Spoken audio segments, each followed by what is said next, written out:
It is my birthday next week. I need to send an invitation to my friends. But how will I make it on Microsoft Word? Let's go to the park with Mom. I can't, Luna. I have to write the birthday invitation to send to my friends by using Microsoft Word software. Can you help me with it? Don't worry, Jerry. I will help you. Come on, let's explore this on my computer. Jerry, let's start with the Format Painter tool. Sure, Luna. I am excited. Let's start. It's like having a magical paintbrush for your text. With Format Painter, you can copy formatting attributes from one text segment to another. Wow, that sounds useful. How do you use it? See, it's simple. First, we will select the text whose formatting you want to copy. Then, click on the Format Painter button on the Home tab. The cursor will change into a brush shape. Finally, drag the brush over the text where you want to apply the copied format. And voila! The formatting is applied. That's neat. What if I need to find a specific word in a long document? No worries, Jerry. Just click on the Find button, type the word you are looking for in the search box, and Word will highlight the word wherever it appears in the document. What about if I want to make more complex searches? That's where the Advanced Find option comes in. Click on the arrow next to Find, choose Advanced Find, and you can perform more refined searches like finding specific phrases or combination of words. Got it. And what if I need to replace a word or phrase? Easy peasy. Click on Replace, enter the word you want to replace and the new word. Then click Replace or Replace All to make the changes throughout the document. Thanks, Luna. Hey, what about making our document look more professional with headers, footers, and proper formatting? Can we do that? Good point, Jerry. Yes, we can do. First, we will click on the Insert tab and then on the Header option. Now, we will select Header from the drop-down menu. Similarly, select the Footer from the drop-down menu. Then, you will see separate boxes at the top and bottom of each page, indicated by dotted lines. These are the header and footer sections. See, a new tab named Header and Footer will appear on the ribbon under the Header and Footer tool section. Now, click inside the header box and type the text you want to display there. For example, we have typed the text Word 2019. See, I am clicking on the Go to Footer option in the navigation group to edit the footer. See, we have chosen the default page number footer. Once we finished editing the header and footer, click on the Close Header and Footer button. This will exit the Header and Footer tools section. See, the header and footer appear on the document. Okay, but this looks so untidy. Can we do space between paragraph and line? For paragraph spacing, we will place the cursor anywhere within the paragraph of which we want to change the spacing.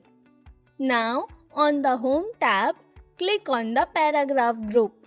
Now see, we will click on the small arrow in the bottom right corner of the paragraph group to open the paragraph dialog box. In the paragraph dialog box, navigate to the Indents and Spacing tab. See under the Spacing section in Before and After Spacing. Enter the desired value in the spin boxes for before and after to specify the amount of space you want above and below the paragraph. Now, click the OK to apply the paragraph spacing to the selected paragraph. But now also, it doesn't look tidy. Can we add space between the lines? So, let's add spacing between the lines. First, we will select the text. Then, we click on the paragraph dialog box launcher. The paragraph dialog box appears. Now, select the Indents and Spacing tab. Select the required spacing under the line spacing section. At last, click on OK. Oh, now it looks tidy. Yes, Jerry, we can add columns also. To create a multi-column document, first we will select the text. Then, clicking on the layout and then selecting the columns option in the page setup group. Now, you see a drop-down menu displaying the choices of columns. Now, I will select the number of columns we want to insert in your document. See the selected text that will appear in 2 columns. Wow, this looks good. See, we can break the inserted columns also.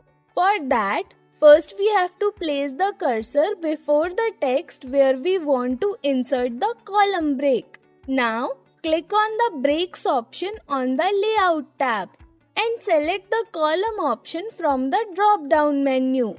See, you will observe that the text following the column break will begin in the next column. Okay, got it, Luna. Okay, let's go forward and learn how to work with tab.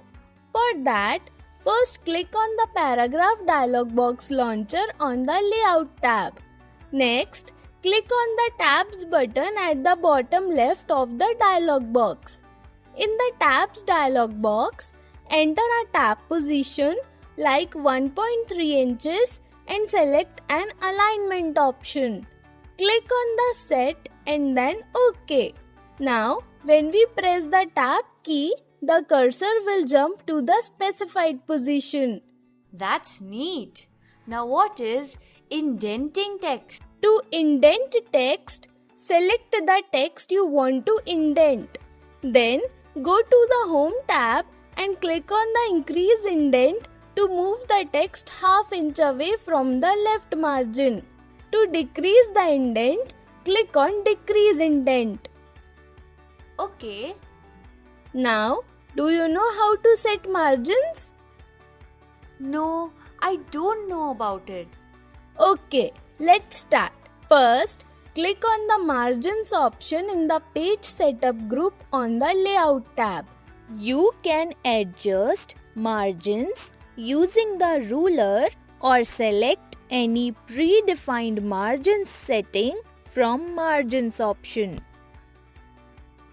For page orientation, click on the Orientation option in the Page Setup group and choose between Portrait and Landscape.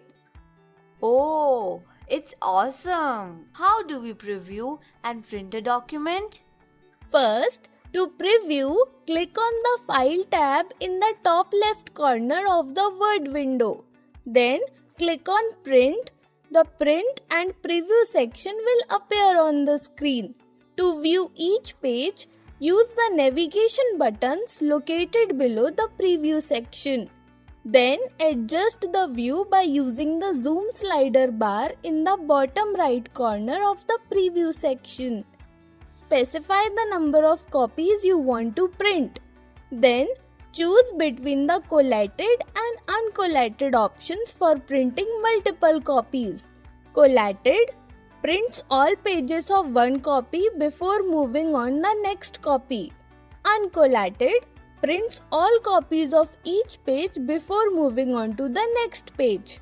Then, select the printer option and choose the printer. Select the option based on your printing needs. First, print all pages to print the entire document. Second, print selection. to print only the selected text. Third, print current page to print the currently displayed page. Fourth, custom print to print a specified range of pages from the document. Once you have selected the desired print option, click on the print button. Got it, Luna. Now, how can we print it? So we have done the print setting. We can print it by simply clicking on the print button. Oh, it's too easy. You've explained everything so clearly. Thanks a lot. No problem, Jerry. Word has lots of helpful tools once you know how to use them. This is great, Luna. I will make the birthday invitation now.